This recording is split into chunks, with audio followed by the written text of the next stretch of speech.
Beats, it's EKG. Welcome to my YouTube channel, and I did it. I read Jhene Aiko's poetry book, and I am triggered.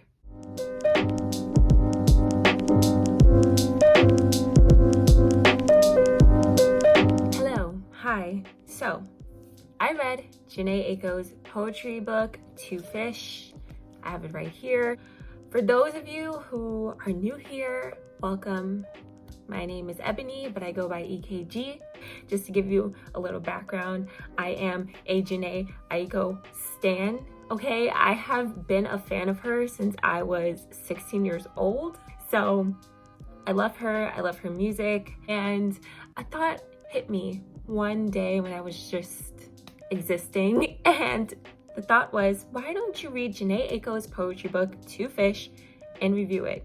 Now, if you're unfamiliar with her poetry collection, it came out a couple years ago with her album, Trip. Jhene Aiko was definitely doing a lot on using a mix of media to talk about her musings for the album, Trip. If you are a fan of hers, or if you haven't listened to her music, basically Trip is an album that details a psychedelic trip that Jhene Aiko went on, and she had a short film that accompanied the music. She did some acting in there, and then she also released this little guy, Two Fish, with it. So to get into the format of the poetry, Two Fish is what I would consider a modern poetry book. It definitely reads along the lines of like Tumblr, Instagram poetry, and there were quite a few really good poems and short stories in here, and there were just some when I was like, what? Why is this even in here? So my initial impressions upon reading and completing this poetry collection is that I really did get some insight into Jhene Aiko's personal life, which I feel like since I'm a fan, I kind of already knew, but she does talk about topics of drug abuse, suicide, alcoholism. She also talks about feeling lost, and she's feeling like immense sadness and depression. So I feel like this book wasn't as inspirational or as uplifting as some of her music was, but I think it really coincides well with Trip, the album, because that album was about the same topics. So she just goes further into detail about that. So now, let's get into the poetry. We'll start off with what I thought was really good about the collection. I thought that there were some instances where Jhene Aiko really had fun with the language and was really just showing like her prowess for songwriting. I do really like her songs. I feel like she really has a good grasp of language and how to use different sounds and like the rhythm, the rhyme, the meter of specific words together and to create beautiful songs with them. And I feel like there were a few good examples of that in this poetry collection, especially with the poem 14 Fish. And I specifically like the last stanza of 14 Fish when she says, "So I cut myself open as ego bled out, as eagles stretch wings and the heavens sing loud."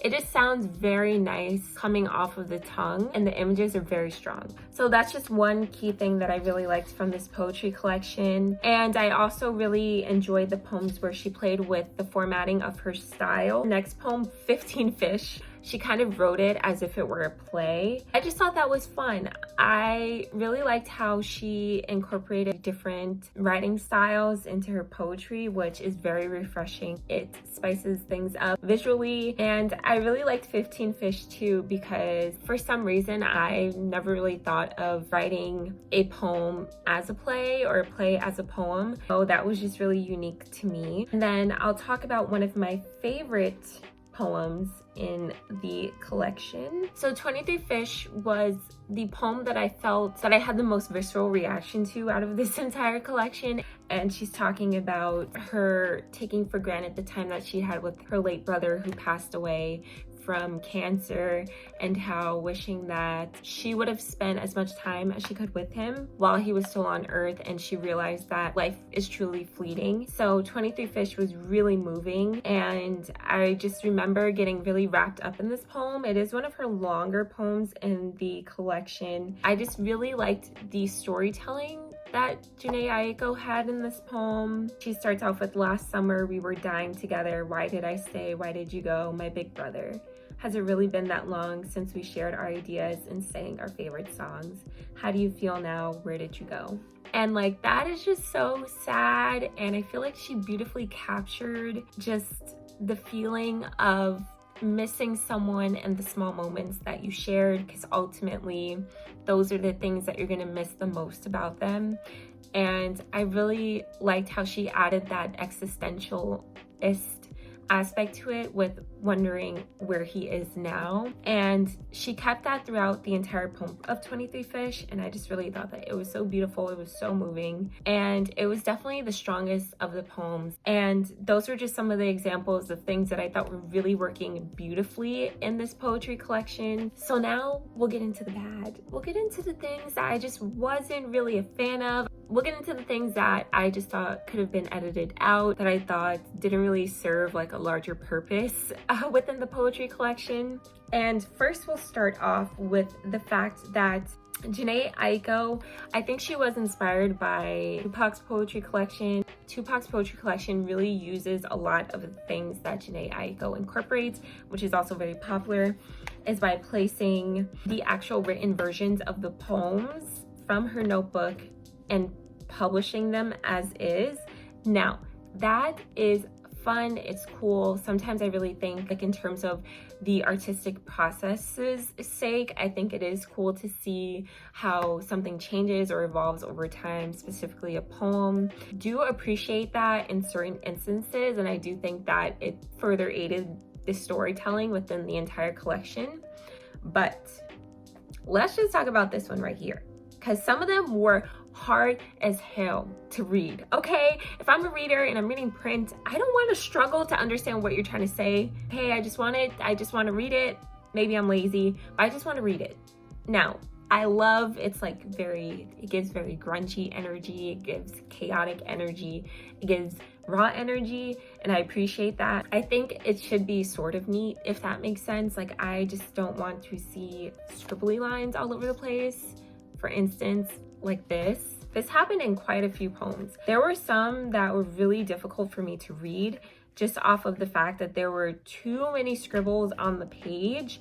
And I think when you're transferring over, scanning in notebook pages and then publishing them in a poetry book where the formatting is different, I think it definitely distorts the words a little bit. And I just wish that it wasn't like that. I love seeing, like I said before, the doodles and just other words that possibly inspired her, because I do the same thing in my notebook when I'm writing. But in terms of a finished product, I would have liked it to be a little more polished. And that also flows into my second point, which is that Jhene Aiko literally put the lyrics to a few of her songs in this book and just left it as is, which is fine. You know, I'm not against that, but if there's already a musical album and then we already have a short story and then you're adding on this poetry collection on top of that, I would have liked the music album, the short film, and the poetry collection to kind of act as if they're forming some sort of holy trinity where each one exists as their own entity, but they kind of rely on the storytelling from each. So the fact that I was getting song lyrics in Two Fish that I already heard on the album and that were also already in the film just seems kind of lazy to me, or it seems very repetitive and unnecessary. I really think she could have done without putting the song lyrics in here. And it just kind of threw me back to when we used to have to buy CDs and you would flip through the song books and see like the visuals and like certain photo shoots that go with the lyrics, especially with some of the more moving poems in here that weren't necessarily included in the music album as well as in the visuals. I think that it just would have flowed nicer, or would have been a little more unique and not as long. This poetry collection just falls a little bit above 130 pages, and we could have easily cut it down 40 pages if some of the song lyrics weren't included. There were also just certain instances that is very popular in modern poetry too that just happened in this book, where I would read it and be like, this is just a quote, like it's not a poem. For instance, we have "The curator killed the creator." with a frown face. And I feel like this is an issue that happens a lot with celebrity poetry in specific, is that the people just kind of get a little lazy. The editors, everyone else around them get very lazy. And since the person usually already has a few 100,000 to millions of followers, they know that the product is going to sell just off of the fan base. So they will literally allow stuff like that to just fly and to happen without editing it out. Another example of that is 29 Fish. And I mean, it's kind of cute, I'm not gonna lie. And it says, how to kill a crush him, with a picture of a rock on top of someone's legs. And I mean, yeah, that's the vibe, you know, that's definitely a vibe, but it just wasn't necessary. Overall, what did I think of Jhene Aiko's poetry collection? I am so triggered by this because, and I think a part of me knew this because, like I was saying before, this poetry collection came out a couple years ago, and I'm a Jhene Aiko fan. I love her, but there was just something telling me not to read this. Like, something was like, avoid that at all costs. But then I thought, you know, since I'm sharing on YouTube, I might as well read it and give you guys a review. And yeah, it was for good reasons. I don't think it necessarily was necessary for her to publish this specific poetry book in the form that it's in presently, because like I was saying before, it could have been probably anywhere between 50 to 80 pages of new material. That's what I would have liked it to be.